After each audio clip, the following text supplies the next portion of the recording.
नमस्कार, बहुत स्वागत है आप सभी का। आप देख रहे हैं स्पेशल बुलेटिन। मैं हूं आपके साथ जया मिश्रा। बुलेटिन की शुरुआत और सबसे पहले बात बीजेपी की कार्यशाला की होगी। उपराष्ट्रपति चुनाव से पहले दिल्ली में बीजेपी सांसदों की 2 दिवसीय कार्यशाला का आयोजन हो रहा है।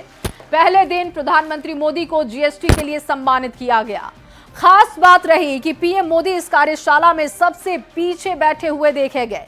2 दिनों तक चलने वाली वर्कशॉप में 4 सेशन होंगे। इस दौरान बीजेपी सांसदों को उपराष्ट्रपति चुनाव के दौरान कैसे वोटिंग करना है, वोटिंग करने का सही तरीका क्या होगा, यह भी बताया जाएगा। साथ ही पार्टी के इतिहास और विकास पर भी चर्चा होगी और इसके साथ ही सांसदों की कार्यकुशलता बढ़ाने पर भी काम किया जाएगा। आपको दिखाते हैं ये खास रिपोर्ट।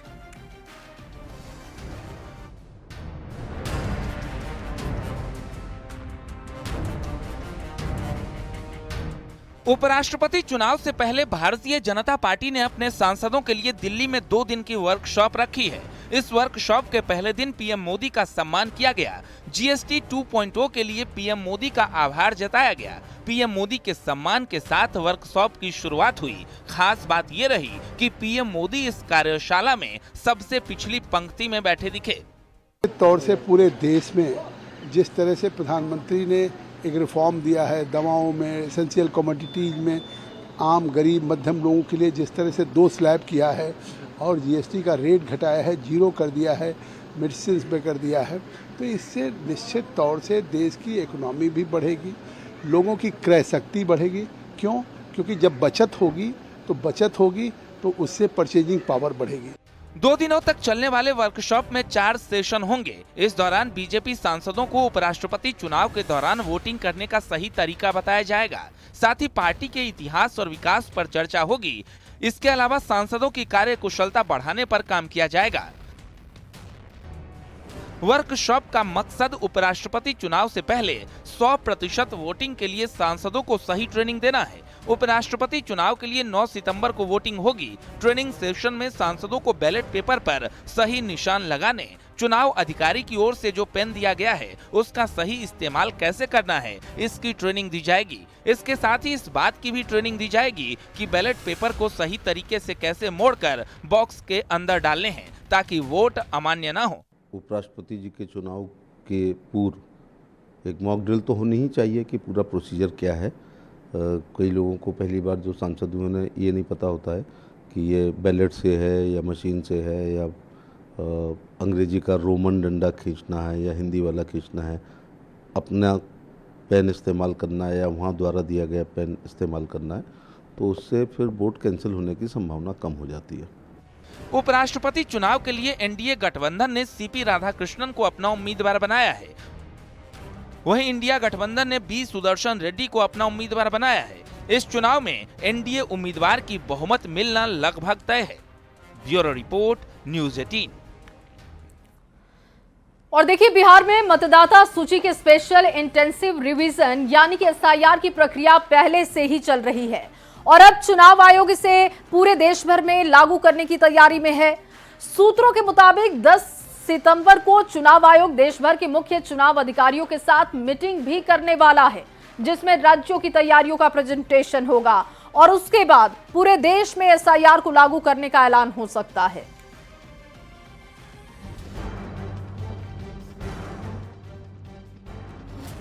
देश भर में लागू हो सकता है एसआईआर। 10 सितंबर को चुनाव आयोग ने बुलाई अहम बैठक। बिहार में लागू हुए स्पेशल इंटेंसिव रिवीजन यानी एसआईआर के बाद अब चुनाव आयोग पूरे देश भर में इसे एक साथ लागू करने जा रहा है। चुनाव आयोग के सूत्रों के मुताबिक 10 सितंबर को चुनाव आयोग देश भर के मुख्य चुनाव अधिकारियों के साथ बैठक करेगा, जिसमें पावर पॉइंट प्रेजेंटेशन के जरिए मतदाता सूची में स्पेशल इंटेंसिव रिवीजन की तैयारियों की समीक्षा होगी। माना जा रहा है कि 10 सितंबर के बाद इसी महीने देश भर में एसआईआर का ऑर्डर जारी कर दिया जाएगा। विपक्ष के विरोध के बीच चुनाव आयोग ने बार बार दोहराया कि मतदाता सूची को शुद्ध करना चुनाव आयोग का मकसद है। अब चुनाव आयोग की तरफ से जो हमें संकेत मिले हैं वो बताते हैं कि पूरे देश में एक साथ एसआईआर लागू होगा। हालांकि अभी तिथियां तय नहीं की गई हैं, लेकिन 10 सितंबर को दिल्ली में एक बड़ी बैठक है और इस बैठक की समीक्षा के बाद चुनाव आयोग ये तय करेगा कि आखिर पूरे देश में एक साथ एसआईआर कब लागू किया जाए। बिहार में एसआईआर लागू होने के बाद अब चुनाव आयोग ने इसे देश के बाकी राज्यों और केंद्र शासित प्रदेशों में भी एक साथ लागू करने का फैसला किया है। दिल्ली में 10 सितंबर को होने वाली इस बैठक में मुख्य चुनाव आयुक्त, दोनों चुनाव आयुक्त और आयोग के वरिष्ठ अधिकारी शामिल होंगे। 24 जून को बिहार के लिए जारी अपने आदेश में ही आयोग ने साफ किया था कि एसआईआर पूरे देश में लागू किया जाएगा।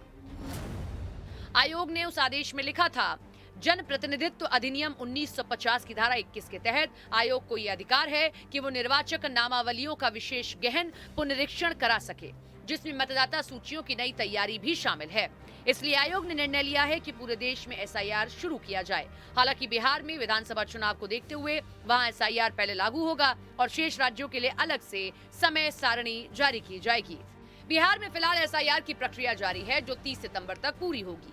बिहार में विपक्ष इस प्रक्रिया का विरोध करता रहा है, लेकिन जब पूरे देश में एसआईआर लागू होने जा रहा है तो विपक्षी नेताओं ने कहा कि वो प्रक्रिया के तरीके के विरोधी हैं, एसआईआर के नहीं।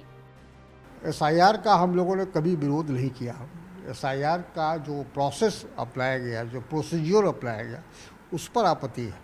जिस तरह के जो दस्तावेज़ की मांग रखी गई, उस पर भी लोगों का एतराज़ था कि आम आदमी, गरीब आदमी, मजदूर जो मजदूरी करता है, जो पलायन करके दूसरे राज्यों में जाके काम कर रहा है, वो कहाँ से वो दस्तावेज लाएगा और कैसे आकर वो अपना उस बात को उसकी तस्दीक करेगा।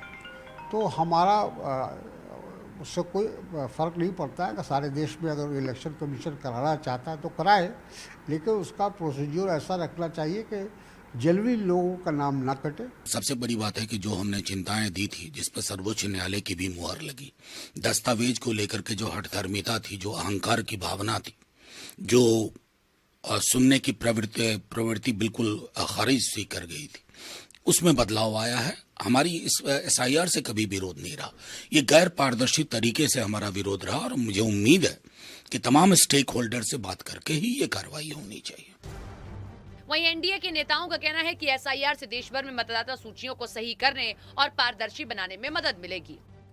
एसआईआर प्रक्रिया को सुप्रीम कोर्ट अपनी स्वीकृति दे चुका है। ये कोई बेफिजूल की कार्रवाई नहीं है जिसको लेकर के पॉलिटिकल पार्टीज ने हंगामा किया था। अब बंगाल में चुनाव है, फिर आसाम में चुनाव है, तो जो गैर भाजपाई सरकारें हैं, गैर एनडीए सरकारें हैं, वो अपनी संभावित पराजय को देखते हुए इसका विरोध कर रही हैं, इसमें कमियां खामियां निकाल रही हैं। इतना हम भी कहना चाहते हैं कि चुनाव आयोग को पारदर्शी दिखना चाहिए और विपक्षी दलों की जो आपत्तियां हैं उनको रिजोल्व भी करने का प्रयास करना चाहिए और संपूर्ण देश में एसआईआर होगा, ये तो चुनाव आयोग पहले स्वीकार कर चुका है और सुप्रीम कोर्ट की इस पर मोहर है।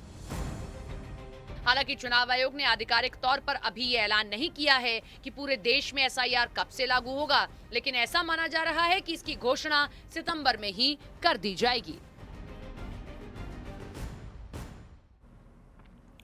और वहीं आरएसएस ने चुनाव आयोग की स्पेशल इंटेंसिव रिवीजन प्रक्रिया को समर्थन दिया है। संघ के प्रचार प्रमुख सुनील आंबेडकर ने कहा कि एसआईआर निष्पक्ष और पारदर्शी चुनाव के लिए बहुत जरूरी कदम है। तो चुनाव आयोग पहले भी ऐसी पहल कर चुका है और वो लगातार करते हैं। मुझे लगता है कि ये पहल स्वागत योग्य है और हमारे देश में एक पारदर्शी तरीके से और निष्पक्ष तरीके से अपने चुनाव होने की दृष्टि से चुनाव की जो मतदाताओं की सूची है उसका निश्चित परीक्षण समय समय पर होना आवश्यक है और उस दृष्टि से चुनाव आयोग की ये पहल स्वागत योग्य है और ये मुझे लगता है बहुत ही पारदर्शी है। इसके संदर्भ में जिनकी भी कोई कंप्लेंट हो या कोई किसी का नाम हट गया हो तो उसके लिए भी पूरी एक व्यवस्था है उसमें और बहुत सारे लीगल चुनाव आयोग के सारे तंत्र उपलब्ध है, लीगल मार्ग भी उपलब्ध है। तो मुझे लगता है कि इस संदर्भ में मतलब ये बहुत ही अच्छा कदम है और आगे बढ़ना चाहिए। और बिहार के मुख्यमंत्री नीतीश कुमार ने सिवान के नारायणपुर गांव में 558 करोड़ रुपए की 9 योजनाओं का शिलान्यास और उद्घाटन किया। इसके बाद सीएम ने गांव में लगे स्टॉल का जायजा भी लिया, साथ ही लाभुक और जीविका दीदियों से संवाद किया। सीएम के साथ डिप्टी सीएम सम्राट चौधरी, विजय कुमार सिन्हा सहित एनडीए के नेता मंच पर मौजूद थे।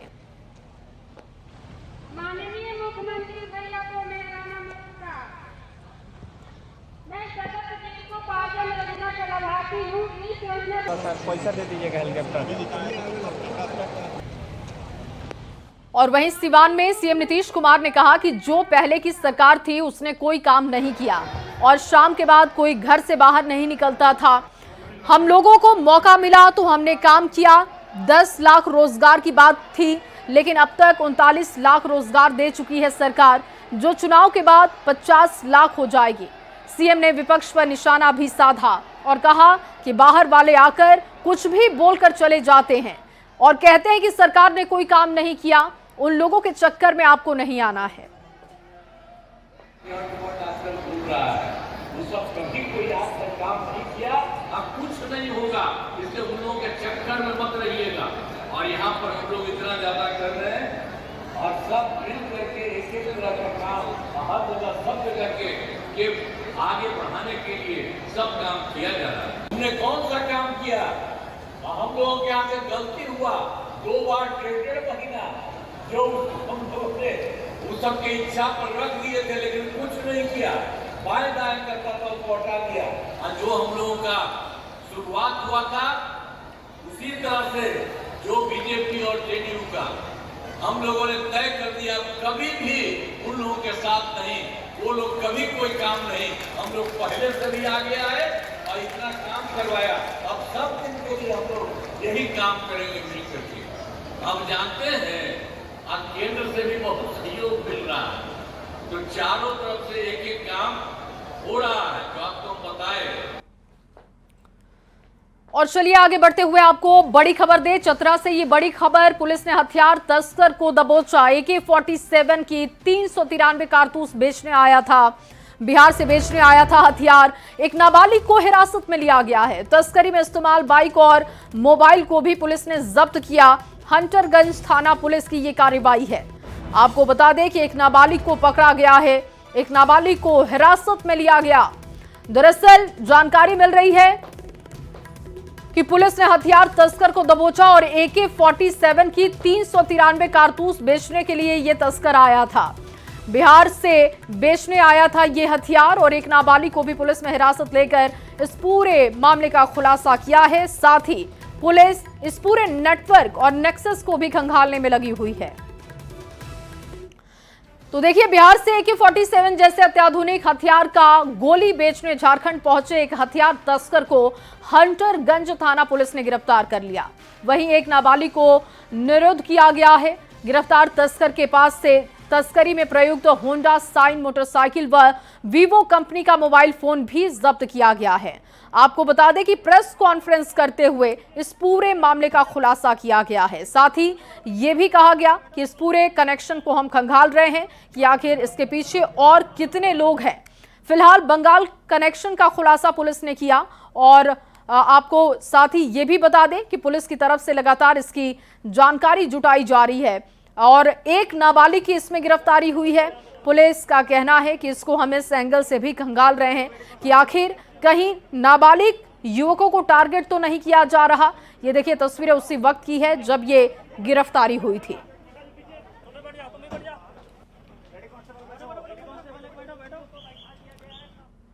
और अगली खबर रांची से, जहां पर देह व्यापार के बंगाल कनेक्शन का पुलिस ने खुलासा कर दिया। पुलिस ने मामले में 8 युवतियों को हिरासत में लिया।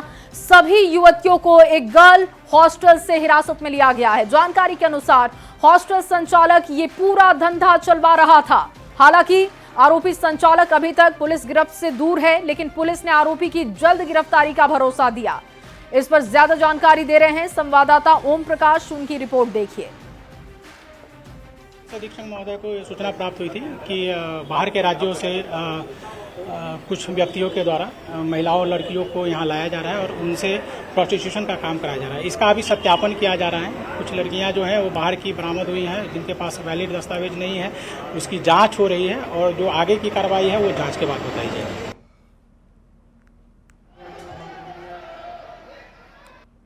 राजधानी रांची के लालपुर थाना क्षेत्र में आज पुलिस के द्वारा एक छापेमारी को कंडक्ट किया गया है। देख सकते हैं वहां पर जो एक गर्ल्स हॉस्टल में ये छापेमारी जो है वो की गई है। इस वक्त यहां से जो लड़कियां बरामद हुई हैं उन्हें फिलहाल डिटेन किया गया और उनसे पूछताछ के लिए अब थाने ले जाया जाएगा। जो जानकारी है उसके अनुसार यहाँ पर जो सेक्स रैकेट के संचालन होने की सूचना पुलिस को मिली थी, जिसके आधार पर ये पूरी छापेमारी जो है वो कंडक्ट की गई है। ये ओम गर्ल्स हॉस्टल है जहां पर ये छापेमारी जो है वो कंडक्ट की गई है। आज बड़ी संख्या में जो पुलिसकर्मी है वो यहां पर पहुंचे और फिर उनके द्वारा आज ये छापेमारी जो है वो यहाँ पर की गई है।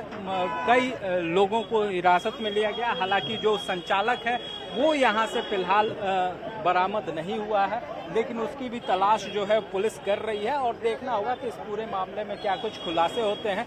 जो जानकारी है उसके अनुसार यहाँ से जो लड़कियां हैं उनकी सप्लाई जो है वो की जाती थी, इस तरह की जानकारी पुलिस को मिली थी और उसके आधार पर ये पूरी छापेमारी जो कंडक्ट है वो की गई है। अब देखना होगा कि इस पूरे मामले में क्या कुछ खुलासा होता है और पुलिस के पूछताछ में क्या कुछ चीजें जो हैं वो सामने आ पाती हैं। कैमरामैन संजीव तिवारी के साथ ओम प्रकाश, न्यूज़ 18 रांची।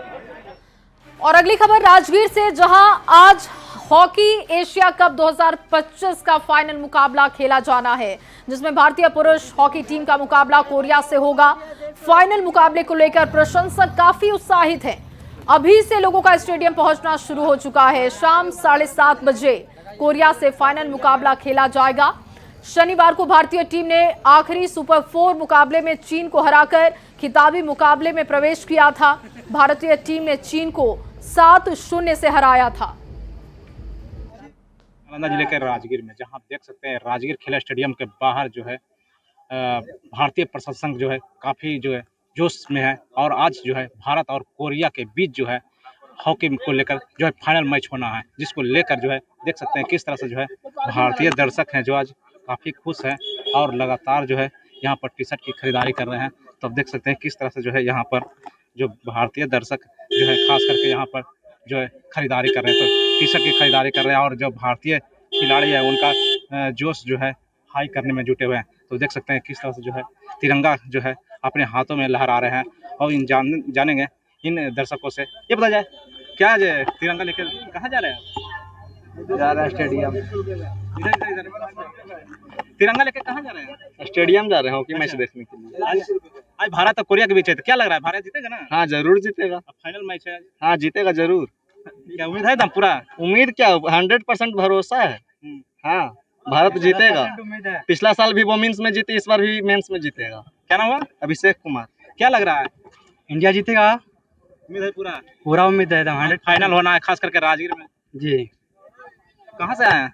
हम आए शेखपुरा जिला से। शेखपुरा से? जी। देख सकते हैं यहाँ पर जो है बहुत सारे जो है दर्शक है यहाँ पर और भारतीय जो खेल प्रेमी है वो यहाँ पर पहुँचे हुए हैं और यहाँ पर लगातार जो है तिरंगा खरीदने के साथ साथ जो है टी शर्ट खरीदारी कर रहे हैं। तो आप देख सकते हैं यहाँ पर किस तरह से जो है गालों पर जो है जो तिरंगा का जो है टैटू बनवा रहे हैं। तो कहा जाए तो लगातार जो है कि भारतीय प्रशंसक जो है खिलाड़ियों को मनोबल बढ़ाने के उद्देश्य से जो है यहाँ पर मैदान में पहुँचने के पूर्व जो है यहाँ पर पूरी तरह से तैयारी में जो है जुट गया है। खास करके यहाँ से अभी दोपहर है और मैच को जो है 7:30 बजे शाम में शुरू होना है, उसके पूर्व जो है अभी से ही जो है यहाँ पर जो भारतीय प्रशंसक का पहुँचना शुरू हो गया है। नालंदा से न्यूज़ 18 से कुमार। और चलिए बात सुपौल की करेंगे। अनुमंडलीय अस्पताल त्रिवेणीगंज में एक मरीज की मौत के बाद जमकर हंगामा हुआ। मृतक मरीज के परिजनों ने डॉक्टर और नर्स पर जबरन इंजेक्शन लगाने के गंभीर आरोप लगाए और घटना के बाद अस्पताल में जमकर बवाल हुआ। लापरवाही बरतने वाले डॉक्टर और नर्सों पर कार्रवाई की मांग हो रही है।